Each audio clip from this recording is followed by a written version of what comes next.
Syrian Democratic Forces launch a major operation against ISIL's self-proclaimed capital. The US-backed rebels say it's the final push for Raqqa. So what's next for ISIL, for Syria, and for thousands of civilians trapped in the conflict? This is Inside Story.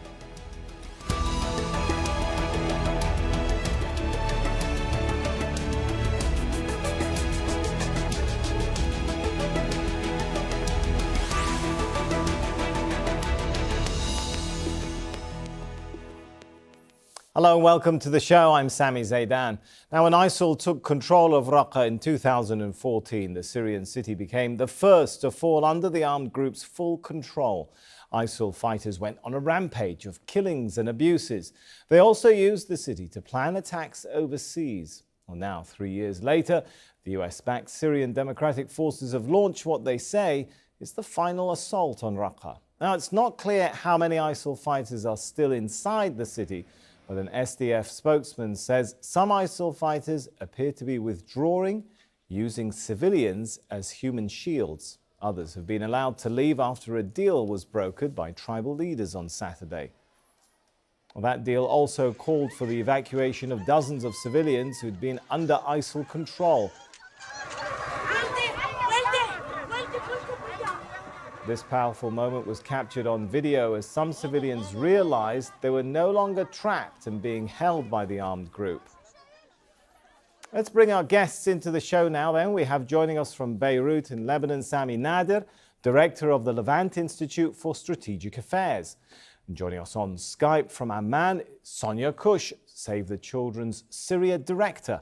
And from Arezzo in Italy, Joshua Landis, Director of the Center for Middle East Studies at the University of Oklahoma. Welcome to you all. If I could start with Sami in Beirut. So local officials, as you may have heard in Raqqa Civil Council, talk about a deal, an evacuation deal that allows some members at least of ISIL to leave. Does this mean we're not going to have that final bloody ISIL standoff in Raqqa? I mean, this deal is very similar to what happened in Irsal like 1 month ago, where the ISIS fighters have been evacuated through air-conditioned buses going all through Syria to Deir ez-Zor.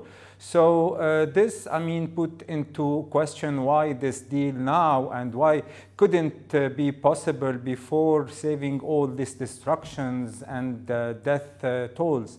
All the more that among the international fighters that have been evacuated, there were those responsible of Paris attack and responsible of terrorist criminal acts. The second point, I think, was worth mentioning, why, I mean, it's the final destination, Deir ez-Zor, that seems to be the nexus of, or the point of all equilibriums when it comes to the Syria war, because it's about who will be controlling the Iraqi-Syrian borders, who will be in charge of uprooting Daesh in his last territory being Deir ez-Zor. So what is at stake is very important. Maybe the Raqqa battle is the last battle or the one before the last battle. And the second remark is, I think, what kind of strategy will Daesh resort to after this Raqqa? Up to now, okay, hang on, Sami, because you've nicely jumped ahead to a whole bunch of questions, which we do want to get into, but let's take them one at a time. And Joshua, if we can back up one more, and we're kind of assuming here that Deir ez-Zor, Bou Kamal, the two sort of last, I guess you could say, urban areas for ISIL, that's where they're going.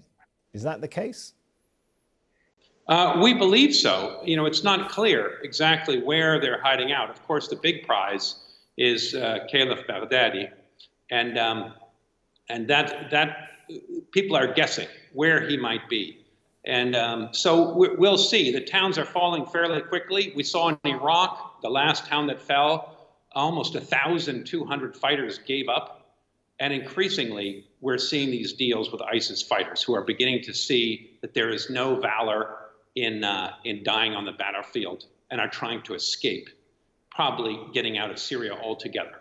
once they've left a place like Raqqa, I don't think they're going to make a last stand in Deir ez-Zor or any place else. They're going to try to find a way to slip away in the night in order to fight again. So does this mean that the organization is being dismembered at this point, Joshua, or simply regrouping elsewhere?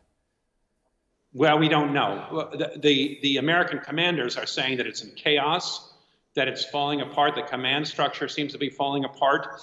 And we're seeing fighters taking decisions to leave on their own without communication with Central Command. And it's very possible that communications have been cut off with Caliph Baghdadi, and that there is much greater decision being made in the provinces. So we don't really know what the state is and how organized it is, but one would imagine that under this intense bombardment that it's being subjected to, not only in Iraq, but in Syria, not only from the Kurdish forces allied with the United States, but also from the Syrian army, as well as the Iraqi army, that things must be getting pretty chaotic.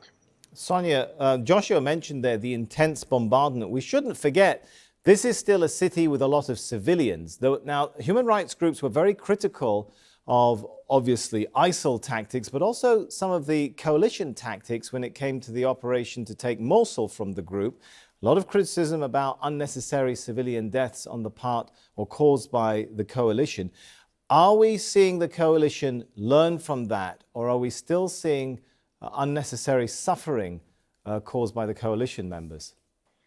Well, I think that what you see is for the families, and especially the children coming out of Raqqa, is that they've been hit with two different events which have really had a significant impact on their well-being. First of all, they've been living under ISIS control since early 2014. So the children we met are really just numb to violence right now. They described witnessing beheadings. They described seeing bodies lying around on the ground for weeks. None of them have been to school in 3 years. They can't read or write. It's hard for them to imagine a productive future. When you talk to children, they just show this sense of really being numb. But then on top of that, because of the intense bombardment that's happening, you do see children as well that are just completely terrified of airplanes and of bombs falling. They have nightmares during the night. They can't sleep. When they do try to sleep, they hear the sounds of people screaming. So these children have just been through so much for the last 4 years, but then the more recent bombing has definitely had an impact on them as well. All right, Joshua, I could see you wanted to get in there, so let me give you a chance to come back in on some of these points. Well, I think it's a very balancing act for the U.S. Army. As we've seen with all these armies attacking, they don't want their own men to be killed in street-to-street fighting. Therefore, they bombard heavily, and they depend on air power and artillery. And we've seen that in every one of these battles. How do you dislodge fighters that are willing to die? And also, the instructions of McGurk and the heads of the American coalition or the international coalition has been that ISIS is to die, and they're not to be allowed to escape. So these deals but I guess that we're seeing, the human rights groups like Amnesty and so on, which have been critical of some of the tactics, would say, how do you confront them? Well, in a way which you don't doesn't cause mass civilian casualties.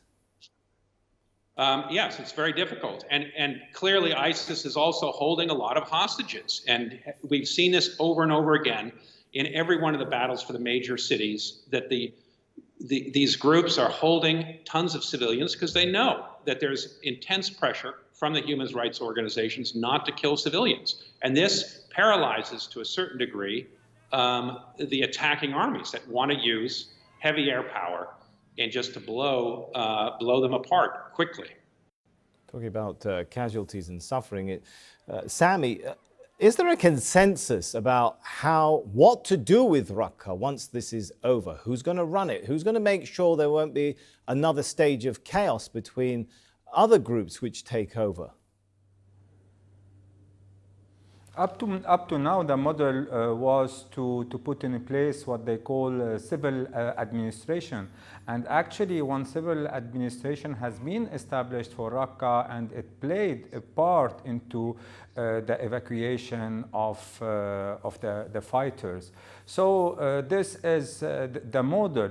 But now when it comes to Raqqa, the question is whether this civil administration put in place, will it be challenged by the Syrian regime, because now it's backed and sponsored by the SDF. This is one. Secondly, will it have, and this is the most important, will it have the necessary resources to rebuild Raqqa? Because now Raqqa is a city that lies into ruins and it's totally devastated and destructed.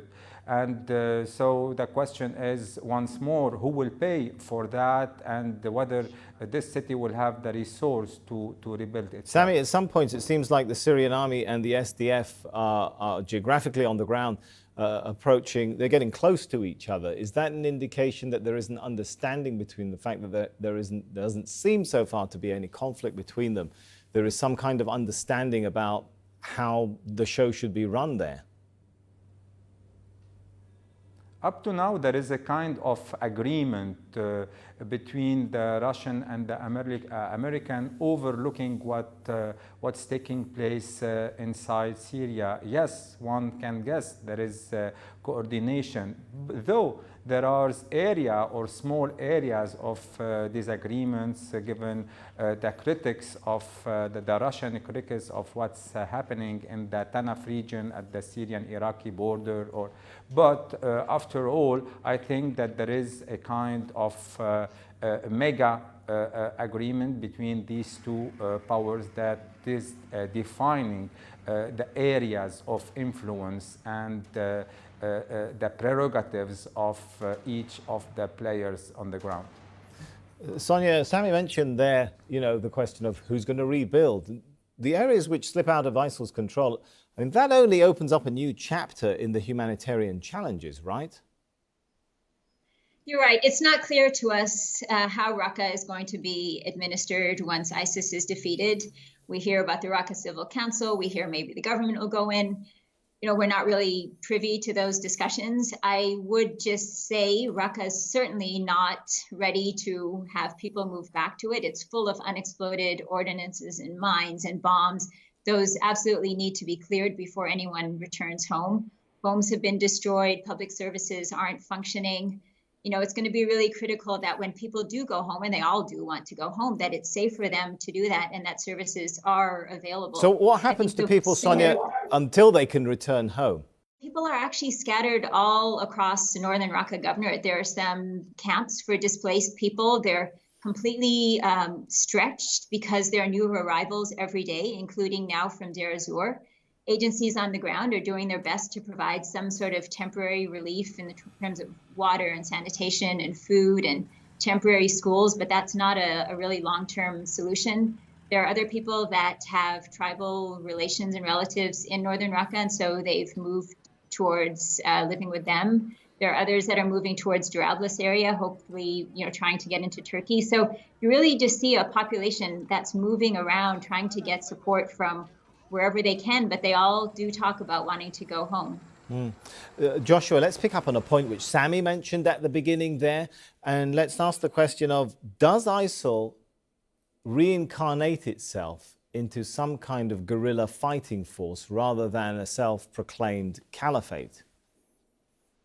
Before I get to that question, let me just jump in here, because the city of Kobani, which is a Kurdish city just north of Raqqa, is an example. That city was taken back from ISIS, attacked it brutally in 2014, and the United States surrounded it and bombed it very severely in 2015, destroying most of the city. It's a city of about 200,000 people. 40,000 people have gone back there, but they only have electricity intermittently, perhaps 2 hours a day. There are almost no services. People are complaining like mad that they've been abandoned by the international community. And this raises the question that you have, you've raised for Raqqa, is who is in charge? The United States has helped arm the Kurds to destroy these cities and drive out ISIS. But the Western powers have said they're not going to help Syria reconstruct until Assad is gone, until there's a transition in power. That's Now, a really whether they mean that worrying or model not, then. Is this a model for more chaos then, Joshua? well, I think it is a model for more chaos because nobody knows who's in charge. Syrian government cannot control Raqqa because it's not under its control. So who is going to rebuild this area? Is the United States going to stay with the Kurds and help nation building? McGurk, the head of the coalition, has said no. We will give aid to help people reestablish their lives in the beginning, but we're leaving. That's what he has said. So this leaves a question mark hanging over this whole Rojava area that's been carved out by the United States. Because clearly, both Erdogan in Turkey and Assad in Syria have said that they're not going to allow it to be autonomous. The Americans have said that they don't want. They believe that the Kurds should be able, and that the whole region should be able to govern itself. I think that America is going to get stuck in northern Syria. How much they will help to rebuild, it's not clear because they haven't rebuilt Kobani yet. They haven't put any funds in it. We haven't heard Trump talk about this in any way, or the leaders of the American coalition. Right. So this raises a very important question. I'll come back to you in a minute then with a question which I initially asked you, but this is interesting. Sami Nader, are we going to see then, vacuums have a nasty habit of getting filled, don't they? Are they going to be filled for vacuum? If I'm following what Joshua's saying correctly here, it sounds like we're saying there's a bit of a vacuum developing. Is that going to be filled by regional powers if the US doesn't really have the interest and the appetite to fill it? Or is it going to be filled by some other reincarnation of some other ISIL-esque or Al-Qaeda-esque force that, that arises from the despair and the rubble of places like Raqqa? I think both of them. The regional power will stay at least for a while. And namely Iran and Turkey. I don't see Turkey leaving the Syrian territory very soon, not the Russian. And what's at stake in Syria and Iraq and in Syria and Iraq is very important for the American to repeat the same mistake of 2008, a rapid withdrawal. Though, yes, I agree with Joshua that the official position of the American that they won't engage in nation building, but at some point they will be forced to. Now the second part of the question, resorting to ISIS or Daesh, I do believe that yes, they will change strategy. They will move into kind of guerrilla style warfare because at the end of the day, Daesh is not only a military formation, it's an ideology. And as long as the reasons for the emergence of this ideology are not dealt with, I think that it will continue its operation. It will still be appealing to a large chunk of the Arab frustrated population that will that's an interesting point. Daesh. Let me quickly get a comment from Joshua again before we go to Sonia. I do want to get Sonia in, but Joshua, the whole idea of ISIL and its breakaway from Al-Qaeda elements was the idea that they wanted to establish an actual state or country or caliphate for themselves rather than the Al-Qaeda approach of guerrilla warfare until they bring down all the regimes in this area. If ISIL heads back or heads towards a more sort of guerrilla fighting force, does it lose sort of raison d'etre for its existence? Yes, it does. Look, the ISIS captured the imagination of the Islamic world and the young radicals of the Islamic world because precisely we should be clear to say some young radicals, not the entire Islamic world. I think it would be fair to say that a lot of people in Islam would find their tactics to be quite abhorrent. Absolutely. The radicals who wanted a caliphate, who were attracted normally to Al-Qaeda, began to be attracted to ISIS because they were going to create the state. And they did in spectacular fashion. They conquered an area the size of Great Britain in 1 year. So it was spectacular. Now that it's being destroyed and dismantled in Iraq and Syria, I think that it's going to create a real crisis for ISIS to reestablish an identity. It's going to be very hard for ISIS to survive I think, in Syria, in Kurdish parts of Syria, or in Iraq, as the central government reasserts itself. It'll be places like Libya, Somalia, in parts of Africa where there is not strong central government, that we're seeing the recrudescence of ISIS grouplets. But that's going to be much harder for them to produce a new raison d'etre, as you say. I think they're going to struggle. Sonia, if this sort of process of perhaps fragmentation continues, how's that going to impact the ability of aid agencies to try and fill the void and provide some services? One assumes you can't go all the way and provide constant electricity in places like Kobani, or else they would have had it by now, right? Yeah, sure. And those types of programs in terms of setting up and rebuilding the infrastructure isn't really the role of aid agencies. We're really concerned with the immediate impact of the conflict on children. As I mentioned, the mental health of young children is of particular concern to us.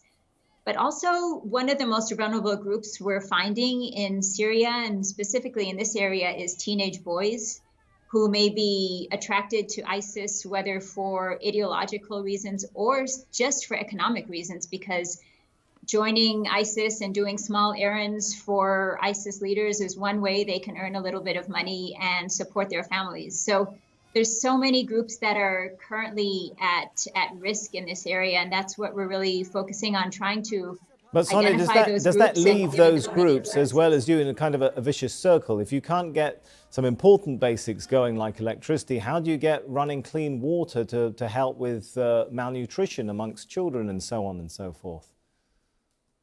Exactly. So we are, stressing that Raqqa needs to be rebuilt before anyone returns to it. And we're trying to address immediate needs in the displaced camps as best we can. But it's not a long-term solution. We need some stability for these families. Children who have been living under ISIS control for the last 4 years don't know what it's like to have a normal childhood.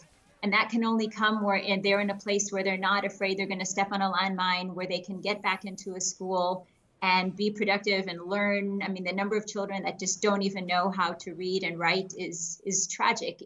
This is not the Syria that we know. And so it's so important for whoever it's going to be that's going to invest in rebuilding Raqqa and Kobani and all these other areas to do that. But as we've heard from the panel, that's easier said than done. Certainly. If, Sami, if ISIL is destined to become some kind of guerrilla force, does that mean areas outside of Syria now become more of a target? They're going to free up their time to focus on other places, but particularly perhaps in the West? I think, yes, it won't limit its operation to one territory, because the idea of centrality will be abolished. This is, and we are about to see or to witness another fighting model. Maybe they will resort to the style of warfare that Al-Qaeda was adopting, meaning no centrality, meaning taking no territory, declaring no caliphate, but trying to operate as a network and hitting at the weak point of what they considered their enemy. So I won't be surprised if there is a return to the Al-Qaeda style of warfare. Does that become, Joshua, another vicious circle? Or if we see attacks expanding abroad, that continues the cycle of dragging in other armies and countries into conflicts around the Muslim world?